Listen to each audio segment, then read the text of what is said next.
Bienvenidos, gracias por estar del otro lado. Nosotros nuevamente los recibimos en el living de News Digitales, en donde, como ustedes ya saben y ya los tenemos un poco acostumbrados, tenemos distintas personalidades del campo de las ciencias, del campo de la política, del campo del deporte, que vienen y de alguna manera nos cuentan un poco parte de su historia de vida y también sus opiniones, cómo están viviendo esta Argentina moderna, por decirlo de alguna manera.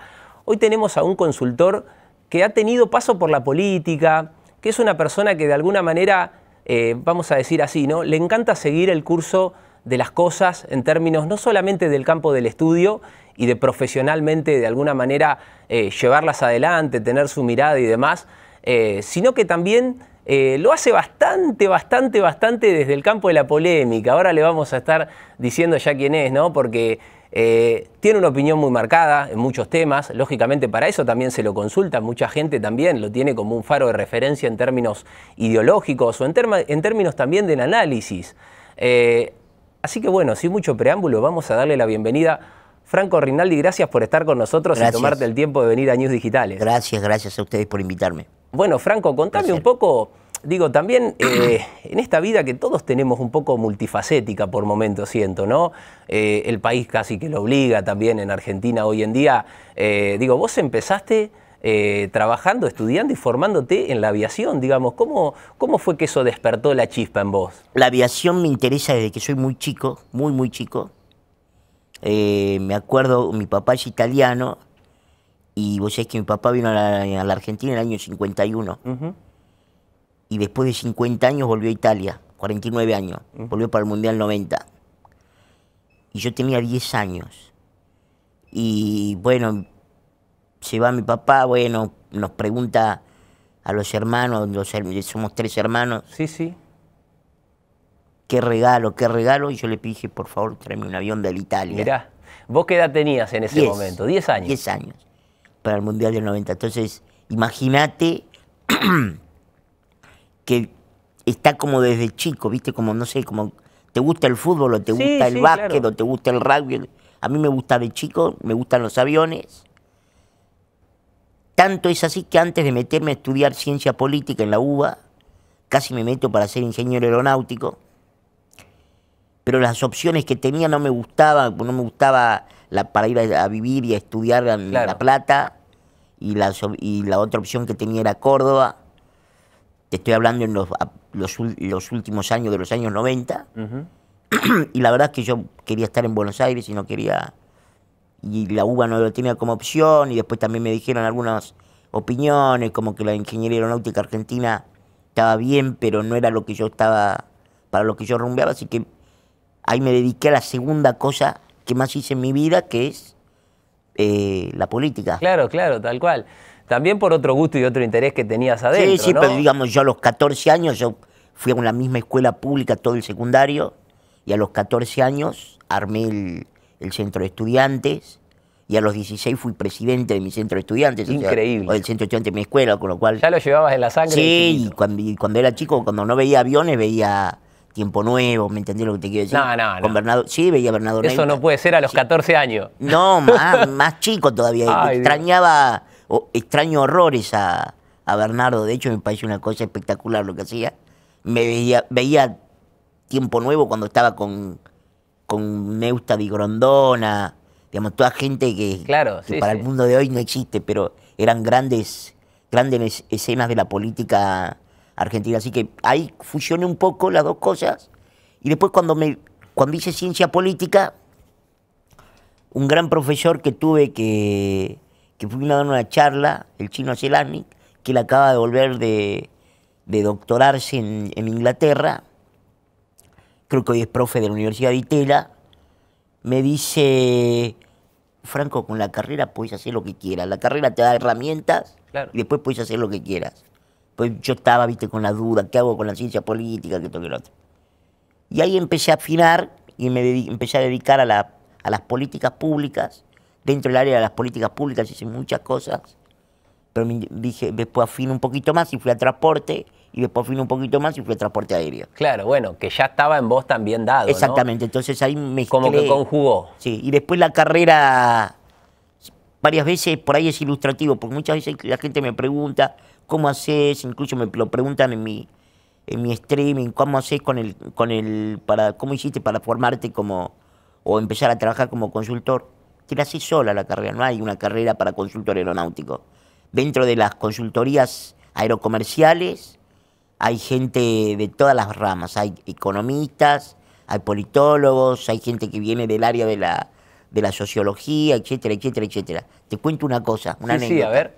Yo ahora, como comentábamos recién, yo también estoy metiéndome mucho en algo que tiene un gran potencial para Argentina, sobre algo además muy necesario para el país, como son las inversiones, que es el sector minero.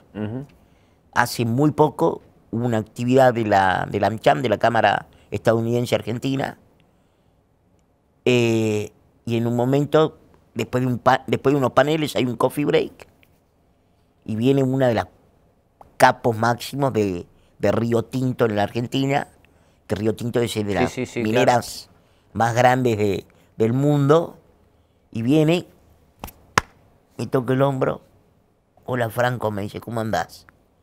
Bien, le digo, era de contar, Ignacio Acosta. Le digo, hola Ignacio, ¿cómo andás? Bien, le digo, qué bien lo que... Me dice, ¿no te acordás de mí? No, le digo, perdóname. Me dice, estudiamos juntos la carrera de Ciencia Política. No, increíble. Bueno, le digo, escuchame. Bueno, y el tipo se dedicó a eso, o sea, con lo cual te permite, yo hice uso y abuso, si querés, de lo que me permitió mi formación, que era tratar de encontrar las herramientas para después poder hacer cualquier cosa. Sí, bueno, primero y que nada hay que mencionar y destacar, digo, el estudio, ¿no? Digamos, como un lugar también desde el que uno se forma y conoce gente, porque también ahí está también otra gran cuestión que tiene que ver con las carreras universitarias, ¿no? Que te permiten, más allá de tu interés, conocer a otros actores y a partir de eso relacionarte. Ahora, Franco, con esto digo, mencionaste algo y no lo quiero dejar pasar. ¿Sentís que ya los Bernardo Neustadt del periodismo no existen más, no están más? ¿Qué es lo que pasa con el periodismo hoy? Sí. Creo que no hay, yo los añoro porque creo que no hay un Bernardo Neustadt hoy. Creo que el último, así como periodista que pensaba out of the box, que conocimos, es Lanata. Así que con la muerte de Lanata se terminó una manera muy, muy creativa de hacer periodismo en el mainstream, ¿no? En la televisión. Yo creo que hoy lo novedoso, lo raro, lo picante, lo más atractivo, lo más sexy, está fuera de los medios de comunicación tradicionales. Yo lo que veo en los medios de comunicación tradicionales es que siguen funcionando como una caja de legitimación para muchas personas públicas, pero no me parece que esté demasiado lo interesante. Y estoy viendo una cosa que me parece bastante patética, que es muchos medios queriendo traer, por ejemplo, esto a los medios tradicionales. Claro. Pero con el formato de la televisión. O sea, con todos los problemas que tiene el formato de la televisión, por lo cual la gente ha dejado de ver televisión tradicional y se ha mudado a otros formatos, sobre todo los formatos de plataformas digitales. YouTube, Twitch, Kick, lo que sea. Entonces, yo creo que ahí estamos en ese proceso de cambio. Y después hay otra cosa que es, hay mucha gente que tiene un gran descrédito por el periodismo, porque ve que el periodismo se empezó a meter la pata y se le empezó a notar mucho cuando está atado de pies y manos y no puede preguntar, cuando opera pero dice que no está operando en favor de tal o cual, o en contra de tal. Entonces, viste, esas cosas se notan mucho, la gente lo descubre y pierde credibilidad, y cuando la gente no te cree, te deja de ver. Claro. Yo hay un ejemplo, ¿sabes, Martín? Que es el de, en ese sentido, el de Tomás Rebord, con quien yo tengo obviamente enormes diferencias, te diría casi antagónicas diferencias políticos e ideológicas. Yo no soy peronista, obviamente, como la mayoría del mundo sabe, él sí, pero yo creo que él tiene un activo en eso, que es, él no te macanea que es algo que no es. ¿Me entendés lo que te quiero decir? Sí. No dice, no trabaja de periodista independiente o de un conductor independiente. Vos lo ves a él sabiendo que estás viendo un hombre del peronismo, que cree que la manera de resolver la Argentina, o de salir adelante, o de crecer, o de mejorar lo que yo, es con el peronismo. Entonces, me parece que eso es más honesto, más genuino, y por eso le está yendo como le va. Claro. Ahora, te pregunto, porque sé que sos una persona que obviamente es muy ávida en materia de comunicación y también has basado gran parte de tu trayectoria en el campo de la política también, que ahora vamos a tocar, pero que no quiero pasar por alto. Cuando mencionaste a Rebord, digo, el Gordo Dan, ¿sentís que es una expresión que también hoy en día está en auge y que tiene ese nivel de llegada con el que hoy en día le puede servir a Milei como lo que en algún momento fue el 678 al kirchnerismo? Sí, absolutamente. Creo que es mejor que lo que era el 678, porque eso ya era como la última expresión de una televisión que trataba de no ser, de mantener algún nivel de verdad, y la famosa tragedia cultural que nos trajo el kirchnerismo de la verdad relativa, y yo qué sé, que eso nos hizo bolsa. Pero, viste, tenía sentada gente que venía del periodismo, que parecía como que vos sabías, viste, por los años que, bueno, más o menos estaban en el peronismo, que esto que lo otro, pero que trataban de mantener como algún halo todavía de neutralidad. Quizás la última parte de ese formato ya era más desembosado y nadie ocultaba lo que eran todos del kirchnerismo. Ya me acuerdo que hacían platea con gente, la llevaban a las abuelas, a la madre, a León Gieco, a Heredia, lo que sea, ¿viste? Pero en general eso arrancó, me acuerdo que arrancó como un programa que trabajaba con tapes. Sí, la agenda. Claro, Empezó que hacía como la TBR. agenda y como que trataba de mostrar las contradicciones, claro. que no te quería mostrar. Era también mucho, ¿te acordás el tiempo de la ley de medios, que también duda, era una ley que no entendía lo que estaba pasando? Era una ley que hizo el kirchnerismo que no entendía lo que estaba pasando con los medios de comunicación. Y querían legislar y regular los medios como si siguiéramos en 1987. Y ya los medios habían cambiado, a mi juicio, muy, muy radicalmente, y estaban en un proceso que era irrefrenable, que es en donde estamos más o menos hoy, que me parece que sigue siendo una larga transición, ¿no? Sí, hoy en día es como que ya es multiformato y no hay manera de que de alguna manera la persona incluso tenga que consumir, porque antes también con la grilla de los programas de la televisión estaba en discusión qué consumías y qué no estaba dentro de la grilla, porque también el momento de la ley de medios al que vos haces mención llegaba en un momento en el que el Grupo Clarín de alguna manera regulaba qué canales podían estar o no dentro de la grilla de la programación de todos los televisores de Argentina. Claramente. Ahora, sobre el tema de... Yo creo que mi amigo Parisini, o sea que yo fui al programa, por primera vez fui al programa de Rebord, que tenía él antes, que era muy exitoso, el método Rebord, cuando yo fui candidato a diputado nacional de Ricardo López Murphy, y fui con el Gordo Dan. Me acompañó él. O sea, fueron juntos. Claro, y me acompañó porque lo conozco, somos amigos de hace ya varios años, no te diría muchos años, pero varios años que nos conocemos. Yo fui a su programa cuando estaba en otro lado, a la famosa misa, etcétera, etcétera. Yo lo que creo es que el Gordo, que campea muy bien el tema de ser oficialista, tiene sin embargo ese tema, ¿viste? Que hay mucha gente, sobre todo los odiadores, que lo ven y dicen, bueno, pero él es una suerte de funcionario del gobierno en las sombras.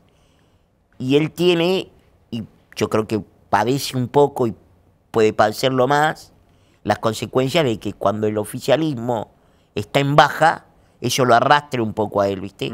Eso es injusto, si vos querés, en algún punto, pero eso te va a pasar. Cuando vos te pegas mucho al oficialismo, como está pegado él, y él es un soldado del oficialismo, más allá de la agrupación La Fuerza del Cielo, etcétera, etcétera, etcétera, vive con una suerte de contradicciones entre lo que sí puede y lo que no puede decir, seguramente, y además con la posibilidad de que el oficialismo nacional lo arrastre cuando tiene crisis como ahora, o como cuando en algún momento se caiga, digamos, se caiga no gravemente, ni que haya mayores crisis, sino que todos los oficialismos están destinados a generar su propio cambio, digamos, Sin a duda. que venga otro oficialismo, ¿no? Parte de un proceso, es la ley de la democracia. Exacto, claro. parte de un proceso electoral. Ahora, Mencionaste esto de tu paso por la política, ¿no? ¿Te quedaron ganas de volver nuevamente a ser candidato y estar en la función pública? ¿Cómo fue todo ese proceso para vos en lo personal? Y quizá hoy ya con cierta retrospectiva de poder analizarlo también, ¿no? No, hoy no, sí, el análisis que yo hago es mi última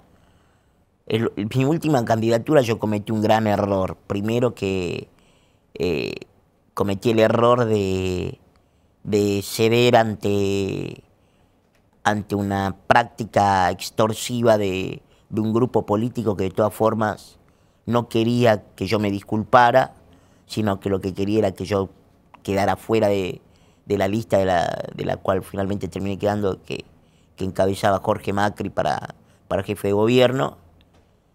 Y la segunda fue haberme bajado, no debería haber renunciado.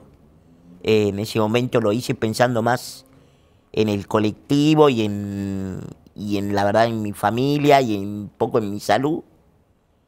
Pero tendría que haberme, hoy un amigo me dice, te tendría que haber encerrado en un hotel 3 días y decir, a mí no me pidan nada, no me jodan, yo necesito tranquilizarme, desestresarme y vemos cómo seguimos.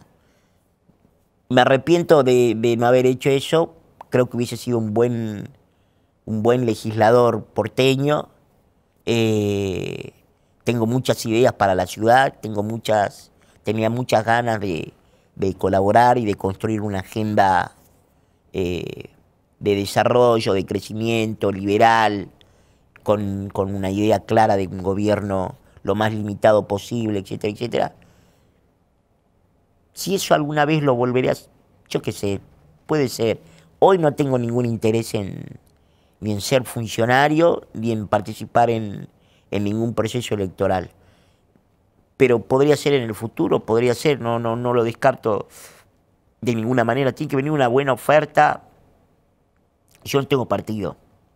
Claro. ¿Me entendés? Entonces, como no tengo partido, obviamente estoy cercano ideológicamente al gobierno, un poco al PRO, entonces, digo, va a estar por ahí mi camino. Y yo estoy a favor del mercado, del capital, del libre mercado, de la libertad de expresión, de la Constitución, viste, de un gobierno chico, de un Estado controlado. No tengo fundamentalismos igual, que hoy están tan de moda, como el del equilibrio fiscal y todo ese tipo de cosas. Me parece medio guitarra. Pero... No es verdad el equilibrio fiscal. ¿Qué sentís vos de eso? Porque digo, no, ahí está un poco... Siento que cuando el gobierno me dice que somos uno de los 5 países con equilibrio o con superávit fiscal en el mundo, entonces pienso que el problema obviamente no es el equilibrio fiscal, porque si 190 otros países viven sin equilibrio fiscal, y la verdad que la mayoría de ellos le va bastante mejor que a los otros, el problema argentino no es el equilibrio fiscal. Eso es lo que siento. Sentí que Milei demostró eso. Claro, y del mismo modo, bueno, pero es que eso te pasa muchas veces cuando sos gobierno, que terminás preso de tus propias declaraciones. El gobierno, creo que el presidente Javier Milei se equivocó mucho cuando dijo que la deuda, que la deuda era lo peor que se podía pasar, que era lo peor del mundo, porque ahora, viste, necesita deuda. Para pagar otra deuda te dicen los cosas. Sí, está bien, pero es deuda. Digamos, o sea, si yo me tengo que endeudar para pagar la deuda, entonces por ahí la deuda no era tan mala, sino el problema era qué hago con esa deuda, cuánta deuda tomo, etcétera, etcétera, etcétera. Pero yo, viste, lo que soy una persona, tengo una vocación por lo público. Eso es indudable, te lo acabo de contar. Sin duda, desde los 14 años que tengo una preocupación por la política, me interesa la política, creo que la entiendo bastante, me gusta, creo que puedo ser, y soy más o menos bueno pensando la política y probablemente haciendo política, pese a los errores cometidos, pero no tengo en el horizonte ahora, estoy muy cómodo haciendo lo que hago. Está perfecto. Ahora, Franco, te hago una consulta, porque ahí te fuiste metiendo en algunos temas que me parece que están buenos de explayar, ¿no? Sí. Con respecto sobre todo a esta cuestión de la deuda, ¿crees en algún aspecto que hay salida posible de crecimiento cuando todavía debemos tanto? Porque digo, ¿cómo va a ser el gobierno teniendo en cuenta que se somete a elecciones este domingo, ¿no? Y el país puede cambiar y puede ser otro, ¿O crees que todavía Milei, con la fortaleza con la que ha venido teniendo estos primeros 2 años, va a seguir igual? En eso interviene el PRO. ¿Qué va a pasar con esa intervención? Si es que el PRO, hoy estamos viendo que los ministros se están yendo en un contexto preelectoral incluso. Yo creo que al gobierno lo peor que le pasó en términos políticos fue la victoria de Mayo en la ciudad. Fue lo peor que le pasó. Porque después de la victoria en la ciudad de Buenos Aires, pensaron que se comían a todos los chicos crudos. Dijeron, bueno, listo, hagan fila que me lo... ¿No? Bueno. Entonces, vos te juntabas con gente del gobierno y te decía, el PRO murió. Y yo decía, muchacho, ¿te parece? Sí, me parece que sí. Dice, che, se desacelera un poco esto, ¿no? Está ahí un poco de mi show. No, los restaurantes están llenos. Bueno, y así, ¿viste? Entonces, yo creo que eso fue muy malo para hoy, visto retrospectivamente, políticamente para el gobierno, porque le hizo creer que podía prescindir de sus alianzas o de tener una alianza, si vos querés, de gobierno en la cual necesariamente para bajar el costo de hacer política, para bajar el costo de la valija, vos tenés que, no puedo, digamos, nuestra conversación es más cara si yo vengo y te digo, vos sos un degenerado fiscal, sos una rata, sin duda. ¿Entendés? Te englobo a todos por igual en una casta y siendo eso ya teniendo eso ya en sí una valoración negativa. Entonces, a mí me parece que el gobierno se envalentonó demasiado cuando ganó en mayo. Le ayudó eso a negar lo que ya había empezado a pasar, dice Domingo Felipe Cavallo, en marzo, que es cuando comienza la desaceleración económica. Y creo que eso lo trajo hasta acá, hasta este momento de una enorme crisis en donde se tiene que comer que los principales líderes de opinión le digan que hay prácticamente un takeover del gobierno norteamericano, del gobierno argentino. Yo creo que no abono esa teoría, pero es verdad que estamos mucho pegados a ver qué dice el gobierno norteamericano y parecía como que el gobierno norteamericano ha sido el gran salvador para que el gobierno del presidente Milei pueda llegar más o menos estabilizado a la elección de medio término. Con lo cual, vos acordate, cuando gobernaba Macri ganó con holgura con la coalición Juntos por el Cambio, creo que en ese momento era Cambiemos, ganó con holgura las elecciones de medio término. Ya se hablaba de decir quién va a ser el sucesor en el 23, o sea, se descontó, ese fue el mismo error, se descontó que el 19 reelegía a Macri. Y 3 meses después, ¡pum!, se cayó como un piano. Al gobierno del presidente Milei, eso si querés se le adelantó, porque no llegó a la de medio término, tuvo que ir a un segundo salvataje, se tuvo que comer que el secretario del Tesoro te diga que Argentina tiene liquidez, 20.000 no te alcanzan, 40.000 no te alcanzan. Bueno, entonces, Argentina puede resolver su problema con lo que vos decís de la deuda. Yo creo que sí, yo creo que no hay ningún problema. Yo creo que el problema es pensar que la deuda está en el centro de la escena del programa económico para que un programa económico pueda funcionar y generar crecimiento, inversión, desarrollo. Yo creo que no tiene nada que ver con la deuda. Yo creo que la deuda es otra cosa. Hay algo que dice, que a mí me encanta. Compartimos un amigo con él es mucho más amigo, obviamente, ¿no? Con el presidente de la Nación, porque tiene muchos más años de amistad, pero compartimos un amigo. Yo soy, además de amigo, medio fan del profesor de Pablo.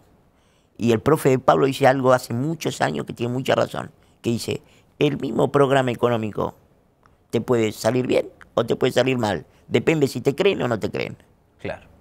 Entonces, yo creo que no es tanto un tema de programa, sino que el gobierno entró en una dinámica por una serie de desaciertos y de errores, y porque los otros también juegan, en eso tiene razón el presidente. Entonces, pero precisamente atento a que los otros también juegan, hay que hacer la cosa probablemente distinta. Entonces, yo creo que el tema de la deuda me parece un tema menor, creo que es una cosa, un truquito clásico del peronismo, que yo creo que el peronismo se va a dar se va a dar una noticia ahora en las elecciones de medio término, que es cacarear que la deuda es impagable, que no vamos a pagar, que esto, que lo otro, le baja los votos, no le sube los votos, le baja los votos. La mayoría de los argentinos hace enormes esfuerzos para pagar sus deudas. Los argentinos no están de acuerdo con la cultura que profesa a veces desde la clase dirigente peronista el peronismo, que es no paguemos la deuda. Eso lo de Rodríguez A, declaro que la deuda es impagable y la suspensión del pago de la deuda, y todo el Congreso aplaudiendo, de pie, eso no tiene buena prensa. No es lo que hace la gente. La gente, todos nosotros, hacemos esfuerzos para pagar nuestras deudas. Roleamos deuda, muchas veces sí roleamos deuda. Pero pagás los intereses, pagás tu... O sea, y vos querés que te paguen. Cuando estás del otro lado, querés que te paguen. Entonces, por eso vos pagás. Así que yo creo que yo tendría mucho cuidado. No soy, obviamente, la persona que más desea aconsejar buenamente al peronismo, pero sí es cierto que no hay que tener mezquindad, creo yo.